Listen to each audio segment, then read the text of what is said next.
So, guys, there have been a lot of mixed reaction about Dangote, and his refinery. We all know that the NNPC borrowed money to invest in that company. A whole lot of complications. So many Nigerians are in support of Dangote, whilst others are saying that no, that they can't support Dangote because he's having deals, with some of these government agents. And at this time, there is a breakdown in his relationship with them. And then he's coming out to cry to the Nigerian people. So, guys, there are a whole lot going on. And Seun Kuti has also come out to voice out his own opinion. I'm going to let you watch what he said about Dangote. And also, there is a video of an expert who has come out in support of Dangote. He has come out to explain what is actually happening and why it is happening. I just want you to take your time and watch these videos. Take a look. Shout Dangote matter. So all the things we are on the talk for how many years for this life about Dangote for Nigeria. This thing where they happen to the surprise you now. Me, I get very close friends where I don't tell, say this Dangote refinery, it cannot work. I swear. And the reason why it cannot work, the reason why Dangote refinery cannot work, I know if it talk because I don't get the proof. If I talk because I truth, they go fight war, the war where they go give me. And the person will tell me what they happen for that refinery. The person cannot lie. The person is government, big government boy, they know him, Now government boy cannot lie. He didn't tell me the situation of the refinery. He don't tell me this thing 3 years ago. Because if you now remember, this refinery is not supposed to be work since 2018. But now they remember something for this country. All of them are weekly. We are in a memory for Nigeria. They don't program on a memory to weekly. Now weekly function. Now memory they pass 1 week. Once now they do one thing 1 week, the next week they don't forget. That one don't pass. But now they remember to years. This refinery is supposed to work from 2018. They postpone 19, they postpone 20, they postpone 22. The reason why it never work, they never tell you now. When Nigerians do all this, any of my close friends, anybody with they close to me who don't discuss that refinery, me I don't tell them what they happen for there. And this is the way they happen so. It's proving me right. They're going to say, this is what she won't talk. Because the person will tell me what they happen for that refinery. It cannot lie. It cannot work.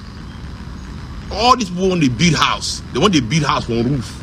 They want to build house from roof. None of you build house from roof now. You must build house from foundation.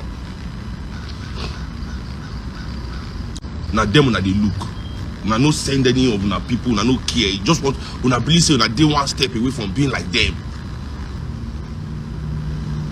Dangote now buy all Nigeria textile mill. What happened to all the mills? They could just come outside.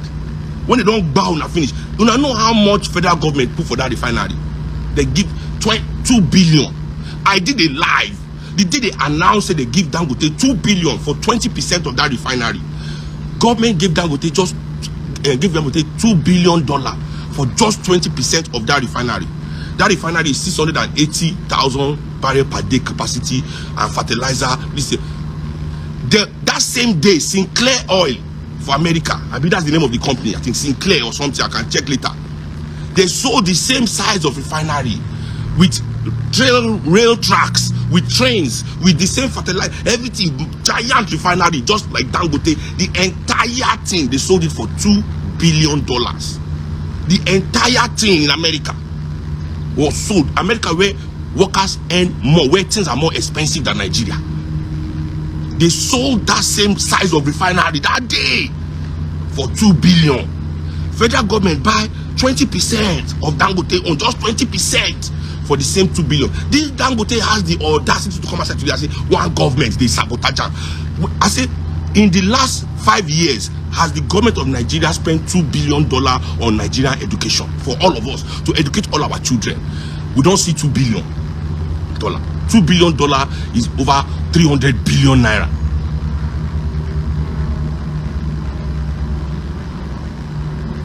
He comes outside today and say, one monopoly. When they don't think be monopoly, I don't believe in monopoly. Government should come and buy the refinery. More come buy DC. refinery we don't go work. When we come, it has see, una no get sense. See now, due to una, they don't use their influencers. Some of them don't come outside. Hey, government won't kill Dangote. All of them don't. Government now. Now not gonna say that the plan between him and the government, he don't do the first step now. So government now to look like say government is proactive. Government will come buy the refinery, abi? Now cause say the government do well, abi? Later the gbese will now fall on Nigeria head. Dua, abi? Abi? Why? It was said that okay. The question to ask is this: if the refinery they work, is it our now we go collect the profit? Is the profit going to go to Nigerians?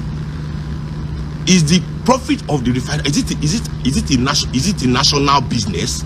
This is Dangote's personal. Now he choose say he won't enter that business. No gun to his head. Nobody tie him. He say I'm business. They say capitalism.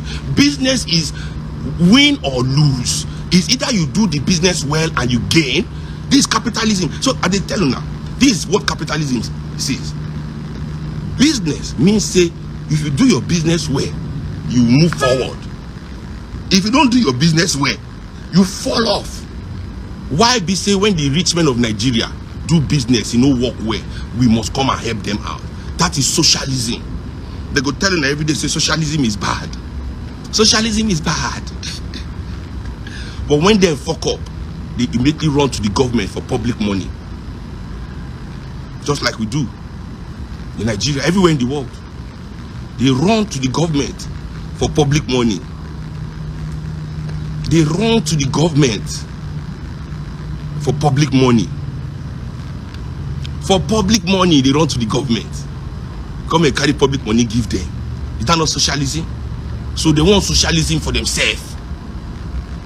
They want socialism for themselves. They want government to practice socialism for them. But for the people, no. Rugged capitalism. Rugged capitalism. Anybody will want to develop oil for that Nigeria. We Nigeria, they must so development, not be investment. If you do investment and you fuck up, it's your business. If it's not development, what they do.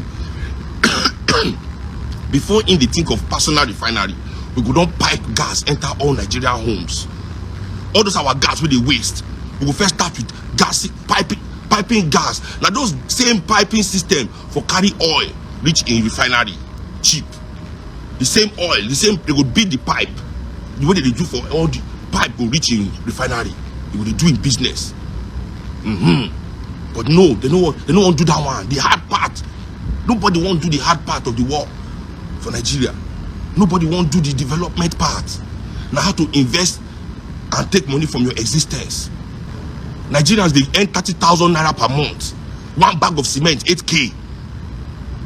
Nothing say that man wants you to be a homeowner. $17 per hour. Then they earn for America. $17 per hour. Per hour. Bag of cement here is $5. You tell me about all these men again. I don't know. They don't say me. I know from long time. Say this our Dangote refinery and I sabi that one. Me I don't know anything, but me already ask me. They pack all Nigeria, give on a business because I said won't be mogul. Now be business mogul when they make money from when people suffering. Make they charge Nigerians highest money for internet per capita. Salary is 30,000 naira per month. 10 gig of internet is 6K. Imagine 10 gig of internet, 6K, 4K, 5K. 10 gig of internet. Salary is 30K. Now they see country. For testing and materials, ASTM. Now you have different kinds of tests in the midstream sector for refineries. You have European standards EN 228. You have ASTM D4814. You have colonial tests. You have the Environmental Protection Agency test in America. Then you have the American Petroleum Institute test. All these are standard tests that test for research octane number, motor octane number. It tests for distillation, for sulfur content, and for density. Now, you can see that the test that has been done at the lab of the Dangote refinery produce diesel at 87.6 parts per million. The test that was done for Total Energies downstream and Matrix Energy produced Total produced about 1,827 parts per million diesel for imported diesel into Nigeria. And Matrix Energy produced about 2,254 parts per million for imported diesel into Nigeria. Okay? So his diesel is way, way, way better than what is imported into Nigeria. And if the National Assembly wants to go a step further, National Assembly can recruit SGS. SGS is one of the most reputable gasoline testing firm in the world. Recruit SGS and also recruit PwC or KPMG to come and do an audit of the third-party Robin Roundtable certification process for AGO and gasoline. Now, let's go back. In 2022, June 2022, NNPC went to Afrexim to do what they call reserve-based lending, and he set up an SPV called Lekki Refinery PLC, and he borrowed $1 billion, and he staked crude oil in 4 sale agreements, and it used that cash that was generated to invest in Dangote Refinery. Now, in that share purchase agreement, there was a specific timeline within which they were supposed to, pay the balance of that 20%, which was the total was $22.7 billion valuation for 20% stake in the refinery, Dangote Oil Refining Company. Now, that SPA was precedent on the refinery kicking off. It kicked off. They needed feedstock. NNPC did not pay up the feedstock. The feedstock of $1.7 billion in today's market translates to about 20.7 million barrels of crude oil. Now, why did NNPC not, why are they not able to pay up the feedstock? Between 2019 and 2024, NNPC has borrowed $12 billion through Afrexim, and they've staked about 250 million barrels of crude oil as collateral in reserve-based lending for that loan. The most recent of which was Project Gazelle, which was widely criticized, and where they exchanged 55,000 barrels of crude oil per day for $3.4 billion at about 11.85% interest, 6% SOFR, and then 5.85% country risk premium. And they're having to pay about 55,000 barrels of that at a strike price of $57 per barrel. NNPC cannot provide feedstock because before Dangote, they've been doing crude oil direct sale, direct purchase, where they exchange crude oil to companies who are appointed by NNPCL, including Duke Oil, that is now NNPC Trading, in exchange for PMS. And considering that PMS is only 43% derivative when you refine a barrel of crude oil, NNPC cannot pay Dangote the $1.7 billion because under the domestic crude oil supply obligations, crude oil is actually allocated at a discount, an official price that is a 27% discount to the open market rate. So these are the questions the National Assembly and the President needs to ask the NNPCL. Why were you not able to pay $1.7 billion in feedstock to complete the acquisition of 20% that will make you own fifth of the largest refinery in Africa and arguably the world, and that has a potential to produce north of $28 billion in revenue on a yearly basis? These are the questions that needs to be asked. This is the reason why when they reneged on the clauses of that share purchase agreement, the board of Dangote had to prevail to say that, okay, we're going to scale down your shares to the cash contribution you've paid for your equity to 7.2%. Okay, thank you very much. Now, I want to ask you, because you said earlier that you were surprised that the boss of the regulatory authority still has a job. But I want to ask specifically about the sulfur levels that we're talking about here, and also the importance of the levels of sulfur in these derivative products. So, Mr. Dangote, the head of Dangote Refinery, did come out and say that his ppm measurement is now at 32, that he expects it to go even lower. But he's also said that they have tested products from other, like from Total Station, from other stations, and that these levels are actually exceeding the levels that we should see in the market. He even asked the regulators to come and test his and to test what they're seeing on the market. But I want to know, what is the issue here with the sulfur levels, with the parts per million, with the flash points, and also what is the importance of it for Nigerians? Are we supposed to believe that some of the diesel or petrol products entering our vehicles or our cars or our machinery could actually be more harmful than we believe they are, both to ourselves and to the environment? And this is very important. And the reason why it's important is because if the president wants to fight climate change and cap carbon emissions and carbon control, the president needs to pay attention to the sulfur and the octane level of the PMS and AGO that is imported into Nigeria. You know, like I said earlier, the Total Energies downstream diesel that is brought into Nigeria, test shows that it's at 1,827 parts per million. Matrix is above 2,200 parts per million. Dangote is currently at 87.6.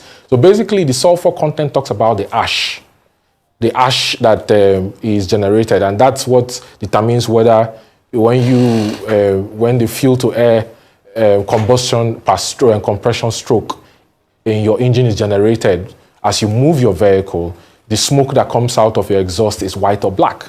You know, and this is the reason why high performance combustion engines, cars in Nigeria don't survive for very long because of the level of octane, which is very poor, and because of the level of sulfur, which is very high. And this is something Nigerians don't know. Okay, I'll give you an example. In Port Harcourt, the Rivers people complain a lot about black soot. And that black soot is basically because a lot of those illegal refineries and shanties in River State that where people refine the crude oil into AGO and kerosene and petrol that burns faster, they don't have chambers. They don't have crude oil distillation unit. They don't have hydrotreater that is able to treat and refine these products into globally accepted certified standards, right? And that's why you see a lot of soot, a lot of ash go into the atmosphere, and there's a lot of contamination. And to some point, these things are carcinogenic. You know, it also talks about the level of purity in the air. And it's also a reason why I tell people, when you're outside Nigeria, the air is purer and it's cleaner. And when you take pictures, the pictures are clearer. Because the level of carbon emission that comes from you having high sulfur content and low octane level for the PMS and AGO that is imported into Nigeria, that the regulator has failed to test because it doesn't have its own laboratory and it doesn't employ experts to test at the ports before they are put into storage depot and storage tanks and transported to different parts of Nigeria.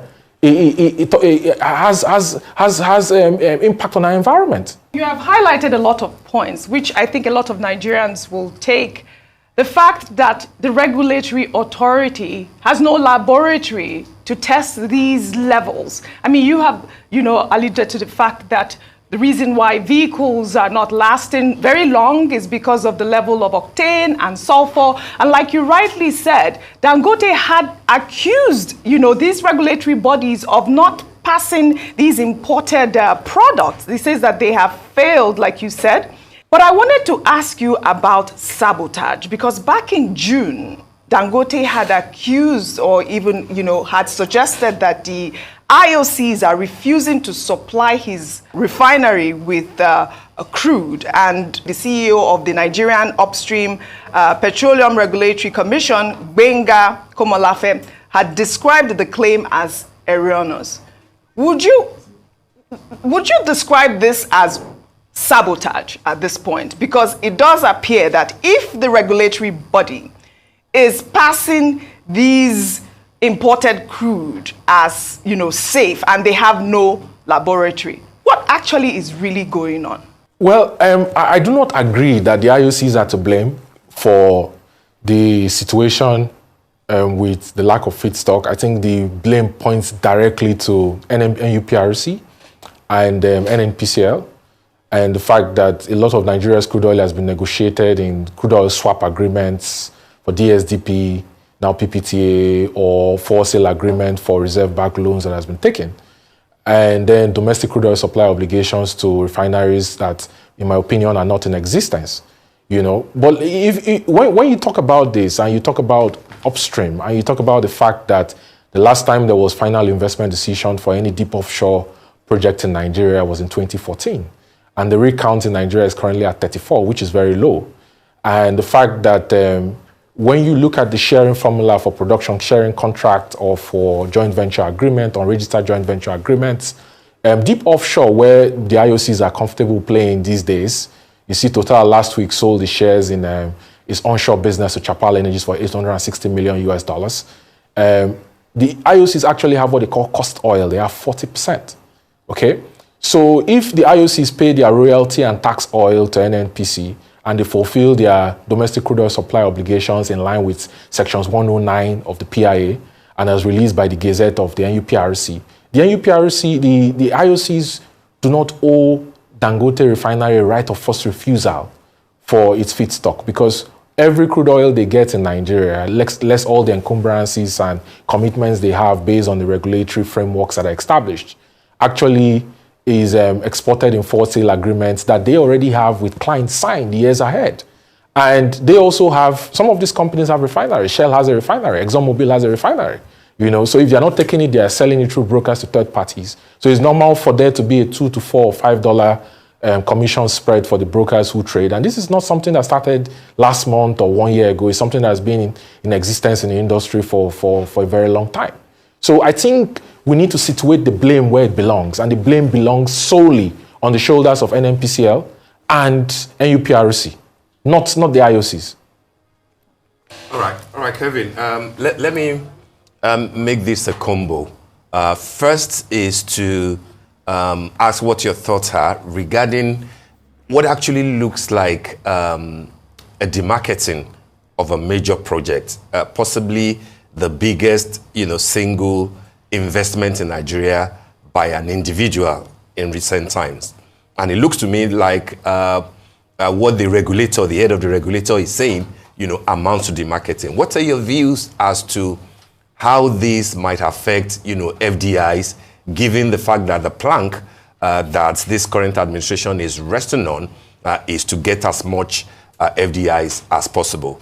The second part will be to play the devil's advocate for the regulator, and therefore to say that the questions that Farouk Ahmed is asking, are they legitimate questions, presented in the wrong way, but are they legitimate for Dangote refinery management to answer, so that there can be full disclosure and there can be assurance to the Nigerian populace who are waiting eagerly, to see for the refinery to go full throttle?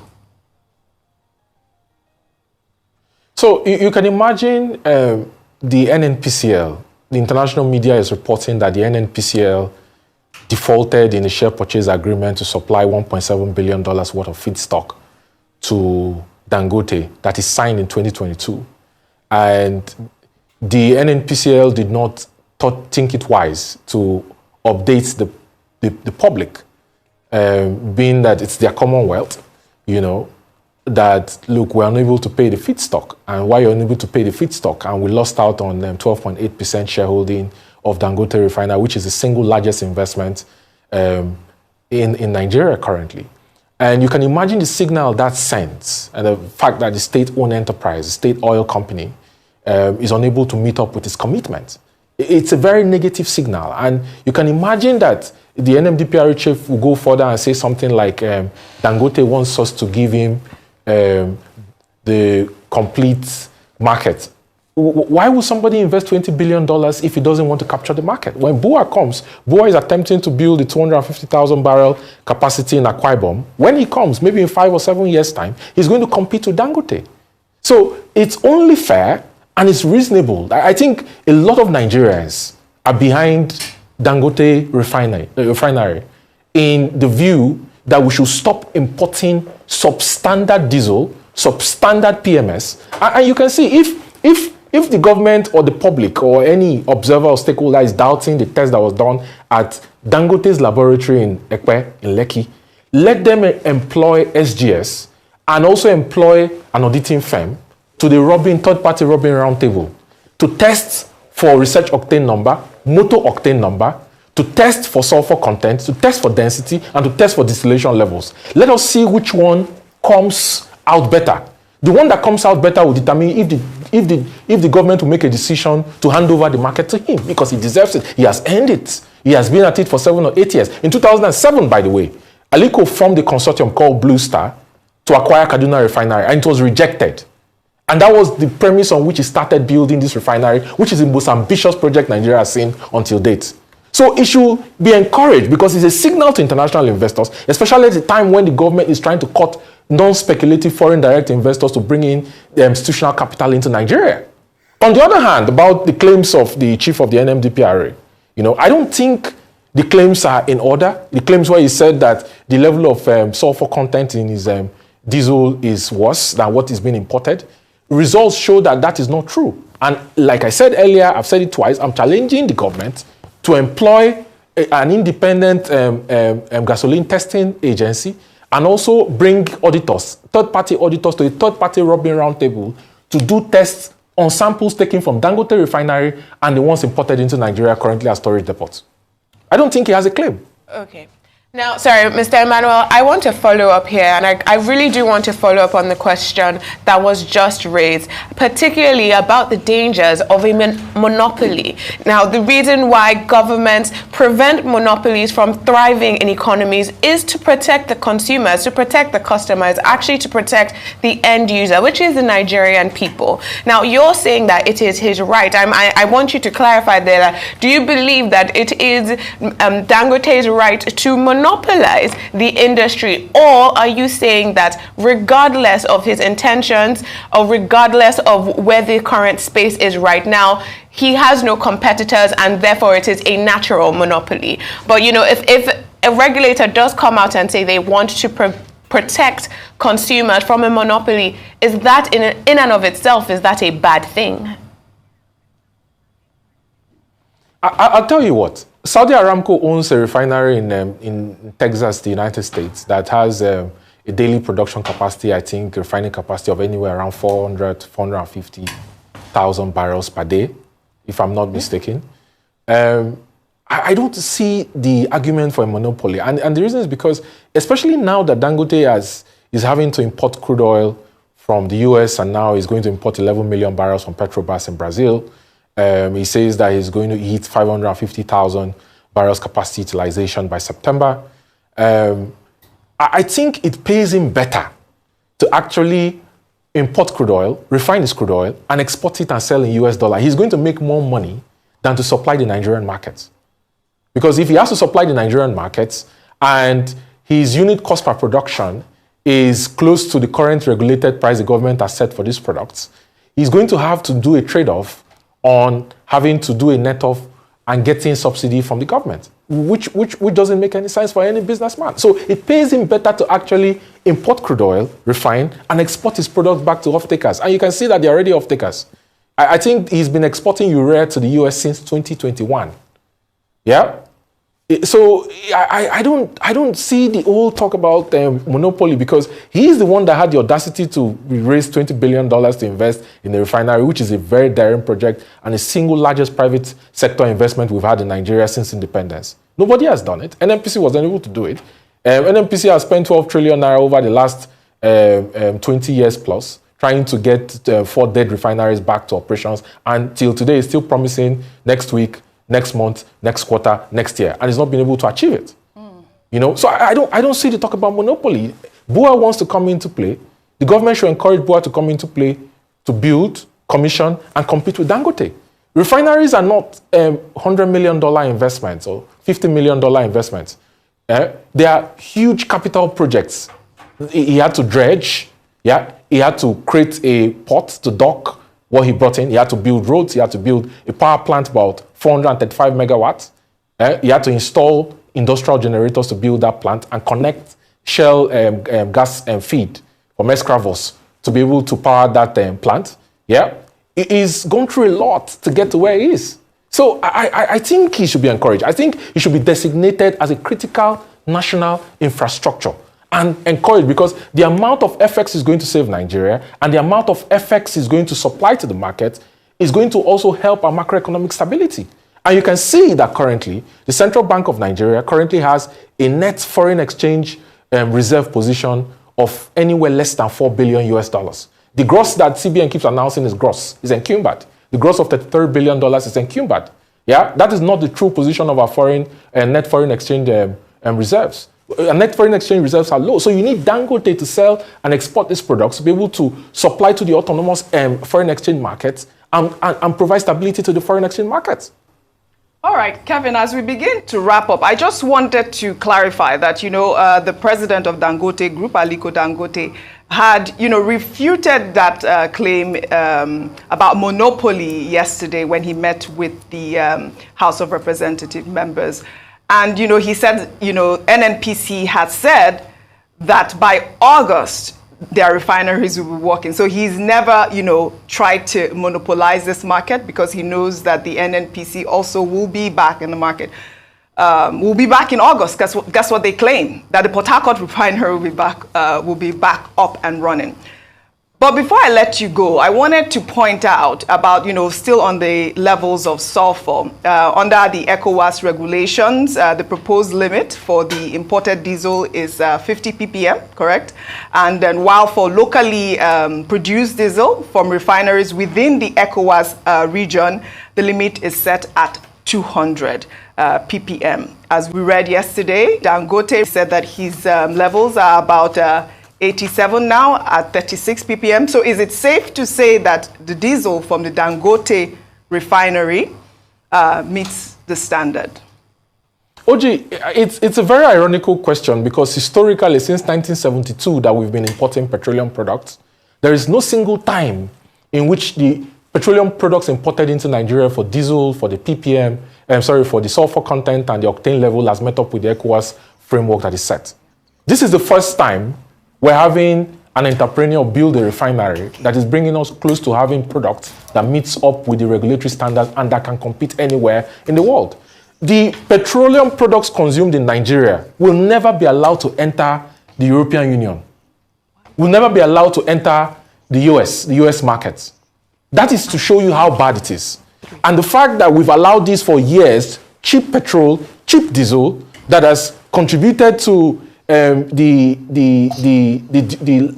life cycle of engines and cars and the public health of Nigerians.